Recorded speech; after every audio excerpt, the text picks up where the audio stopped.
નમસ્તે મિત્રો, સ્વાગત છે તમારું મારા આજના નવા વિડીયોમાં।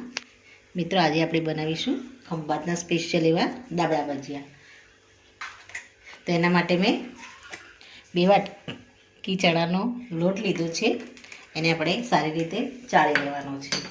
એની સામે આપણે 2 ચમચી કોર્નફ્લોર એડ કરીશું। આમાં એમાં આપણે થોડી હિંગ એડ કરીશું।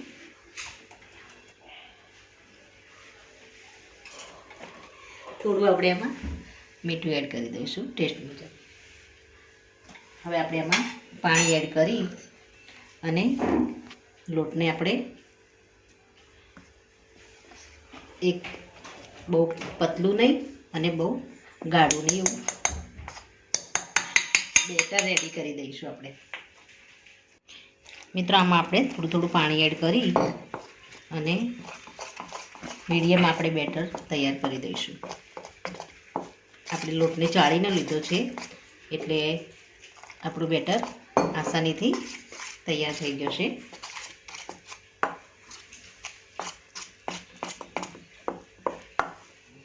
આપણું બેટર રેડી થાય એને આપણે ઢાંકી અને એક સાઈડ મૂકી દઈશું।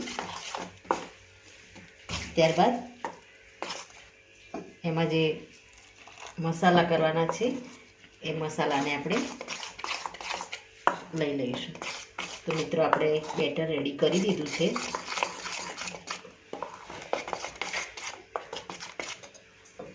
અત્યારે આપણે આ રીતનું રાખીશું। જરૂર પડે આપણે થોડું પાણી એડ કરીશું। મિત્રો, આપણું બેટર રેડી થઈ ગયું છે। આને આપણે ઢાંકી દઈશું। મિત્રો, આપણે લોટને થોડો રેસ્ટ આપીએ ત્યાં સુધી આપણે એક મસાલો તૈયાર કરવાનો છે। તેના માટે આપણે 1 ચમચી તેલ લઈશું અને એમાં આપણે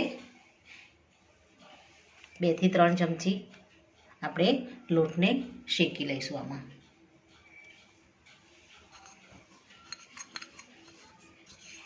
આશરે આપણે 1 કપ જેટલો લોટ લીધો છે। એને આપણે તેલમાં સારી રીતે શેકી દઈશું। સુગંધ થોડી આવવા લાગે એ રીતનો આપણે લોટને શેકવાનો છે।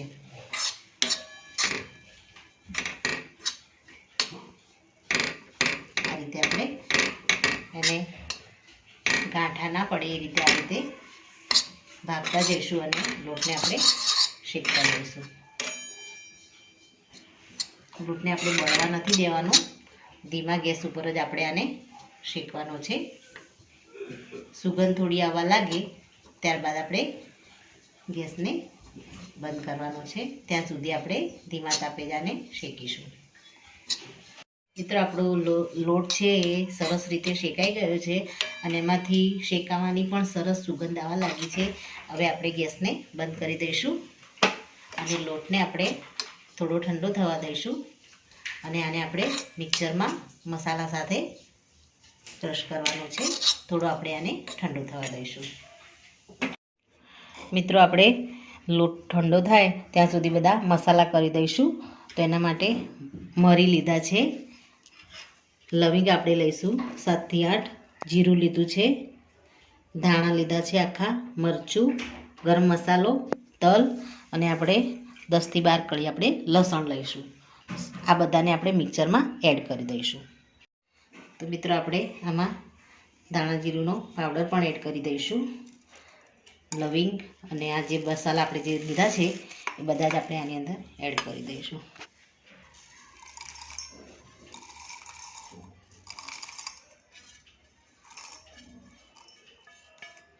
ત્યારબાદ લસણને આપણે ફોલીને લીધું છે એને પણ આપણે આમાં એડ કરી દઈશું અને આપણો લોટ હવે ઠંડો થઈ ગયો છે એને પણ આપણે આમાં એડ કરી દઈશું।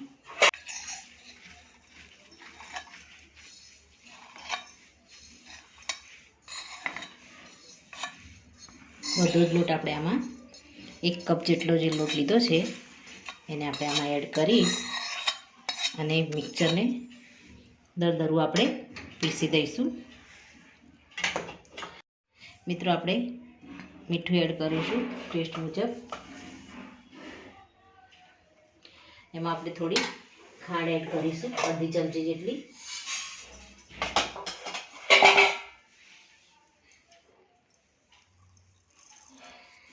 અને આપણે એક લીંબુનો રસ એડ કરી દઈશું.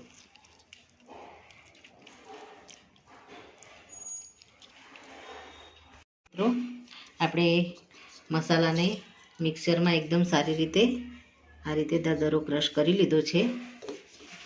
અને આપણે 2 થી 3 નંગ બટેકા લીધા અને એને આપણે આ રીતે પતલી પતલી સ્લાઈસ કરી અને એને આપણે ઠંડા પાણીમાં ડીપ કરીને મૂકી દીધા છે.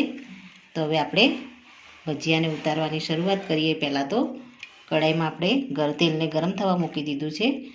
હવે આપણે આમાંથી સ્લાઈસ લઈ અને મસાલાને લગાવીશું અને આપણા બેટરમાં ડીપ કરી અને તળવાની શરૂઆત કરીશું. આપણે હવે લાસ્ટમાં બેટરમાં આપણે થોડો સોડા એડ કરી દઈશું, 1 ચપટી, અને ઉપર સહેજ પાણી એડ કરી અને લોટને આપણે થોડો ફેટી લઈશું. આ રીતે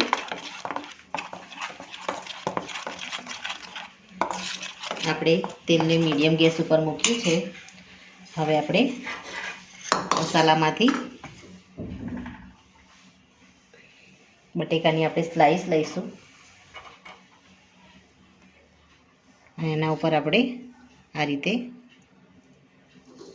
મસાલો લગાવી દઈશું. ચારે બાજુ આ રીતે દબાવી અને આપણે મસાલો લગાવી અને ઉપર એક બીજી સ્લાઈસને આપણે આ રીતે ફિટ કરી દઈશું. ત્યારબાદ બેટરમાં ડીપ કરી અને આપણે એને તળી લઈશું.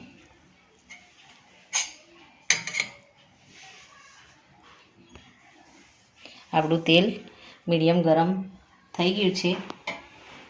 હવે આપણે આમાં આ રીતે ડીપ કરી લઈશું.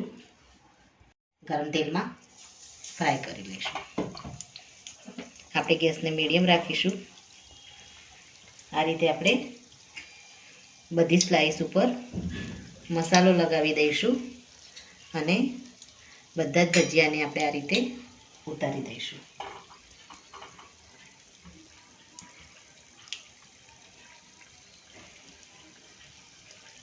મિત્રો હવે આપણે આને પલટાવી દઈશું.